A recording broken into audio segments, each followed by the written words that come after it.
গেলি রে মা? তাড়াতাড়ি আয়, তোর জন্য খাবার বেড়েছি। এই তো মা, আমি এসে গেছি।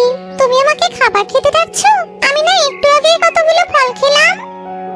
তা তো খেয়েছিস মা, কিন্তু এখন পর্যন্ত তোর পেটে কোনো দানা পড়েনি। এখন কথা না বলে চুপচাপ খাবার খেয়ে নে তো।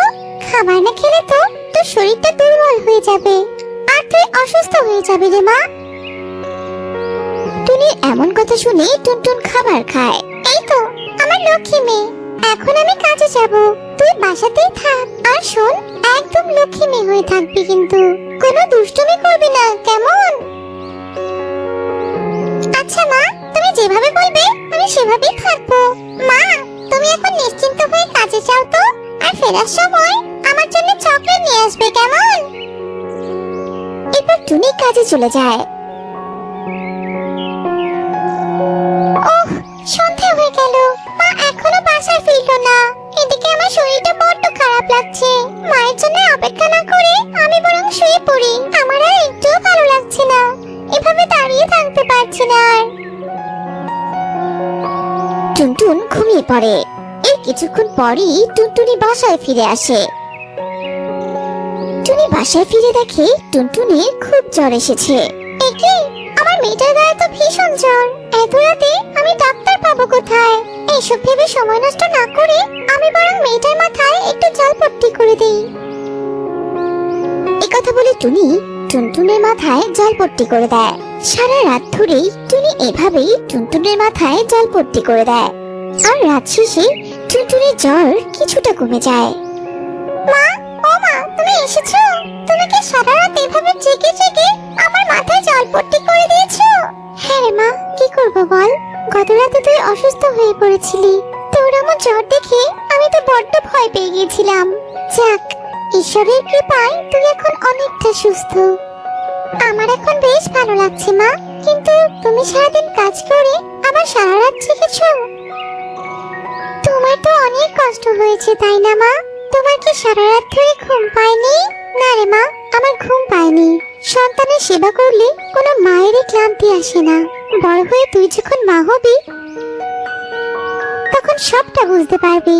যাই হোক, এখন তুই এখানে চুপটি করে বসে থাকতো, আমি তোর জন্য গরম গরম খাবার বানিয়ে আনছি। এই কথা বলে টুনি টুনটুনের জন্য খাবার বানাতে চলে যায়। এভাবে টুনি তার সন্তানকে ভালোবাসতো। মা, ও মা, আজ তো তুমি বাড়িতেই আছো। চলো না দুজন মিলে কোথাও ঘুরতে যাই। অনেকদিন ধরে আমরা কোথাও ঘুরতে যাই না। হ্যাঁ, সেটা তুই ঠিক বলেছিস, কিন্তু মা, আজ আমরা বাইরে যাব না, অন্য কোনো দিন যাব।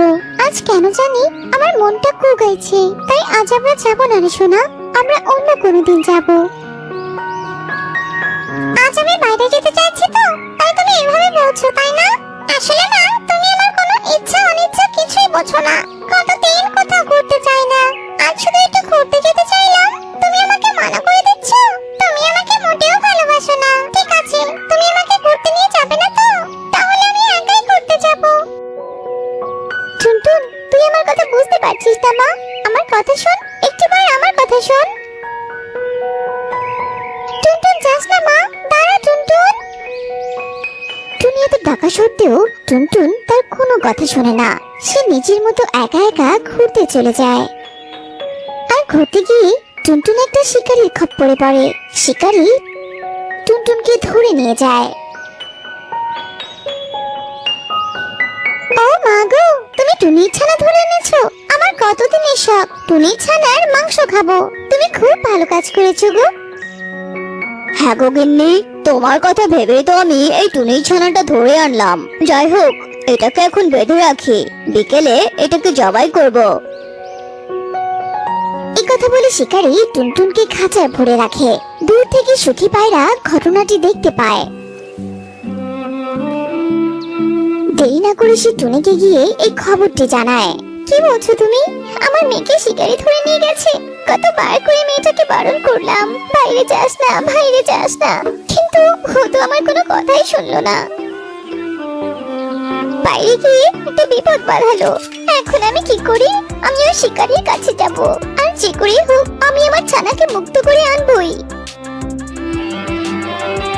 এরপর টুনি সে শিকারীর বাড়িতে যায়। নিজের ছানাকে বন্দি দেখে সে ভীষণ কষ্ট পায়।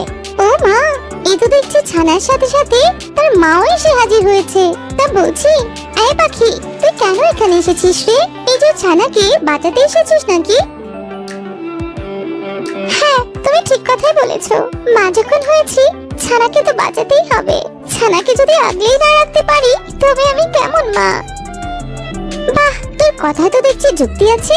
তবে তুই যতই মিষ্টি কথা বলিস না কেন, আমরা কিছুতেই তোর ছানাকে ছাড়ছি না। আমি তোর ছানার মাংসগুলো খাবোই খাবো। না, এইভাবে বলো না। একটা কথা বলি, তোমার স্বামী যদি তোমার সন্তানকে মেরে ফেলতে বলতো তবে কি তোমার কষ্ট হতো না? কষ্ট না পেয়ে কি আর উপায় আছে? সন্তানের মৃত্যু দেখা কোন মায়ের পক্ষে সম্ভব বলতো? হ্যাঁ, তুমি একদম ঠিক বলেছো। তবে তোমরা কি মনে করো, তোমরা মানুষরা কি শুধু তোমাদের সন্তানকে ভালোবাসো? আমরা পাখিরা বুঝি আমাদের ছানাদের ভালোবাসি না? শোনো, পাখি হোক কিংবা মানুষ, সব মায়ের ভালোবাসা একই রকম। কিন্তু তোমরা মানুষরা সেটা বোঝো না। তোমরা মানুষরা এত নিষ্ঠুর যে আমাদের মতো অসহায় পাখিদের কোল খালি করতে তোমরা একটুও ভাবো না। তোমরা কি শুধু মা? আমরা কি মানুষ? কষ্ট কি শুধু তোমাদের হয়, আমাদের হয় না? তোমরা শুধু আমাদের ছানাদের ভোগ বিলাসে কাজে লাগাও। তোমার যদি মাংস খেতে এত ইচ্ছে করে তবে তুমি আমাকেই জবাই করে খাও। তবু দয়া করে আমার ছানাটিকে ছেড়ে দাও। আমি তোমায় অনুরোধ করছি, দয়া করে আমার ছানাটিকে ছেড়ে দাও। টুনির কথা শুনে শিকারীর বউয়ের চোখে জল চলে আসে। পাখি মায়ের এমন ভালোবাসা দেখে শিকারীর বউ অবাক হয়ে যায়। তোর কথাগুলো আমাকে মুগ্ধ করেছে রে টুনি। সত্যি, তোর মতো মায়ের ভালোবাসার কাছে আজ আমি ব্যর্থ। আমরা আর তোর ছানাকে খাবো না। তুই তোর ছানাকে নিয়ে যা, আমি এক্ষুনি ওকে মুক্ত করে দিচ্ছি। আর আজ কেন? আমি আর কখনোই পাখির মাংস খাবো না। নিয়ে যা তোর ছানাকে। এরপর শিকারী বউ টুনটুনকে মুক্ত করে দেয়। টুনটুন তখন নিজের ভুল বুঝতে পারে। মা, তুমি আমায় ক্ষমা করে দাও মা। আমি তোমায় ভুল বুঝেছি। বোকার মতো বাইরে এসে আমি নিজেই বিপদে পড়েছি। তুমি আমাকে সত্যিই অনেক ভালোবাসো মা। তুমি আমাকে ক্ষমা করে দাও। আমি আর তোমার অবাধ্য হব না। এসব শুনে টুনি টুনটুনকে ক্ষমা করে দেয়।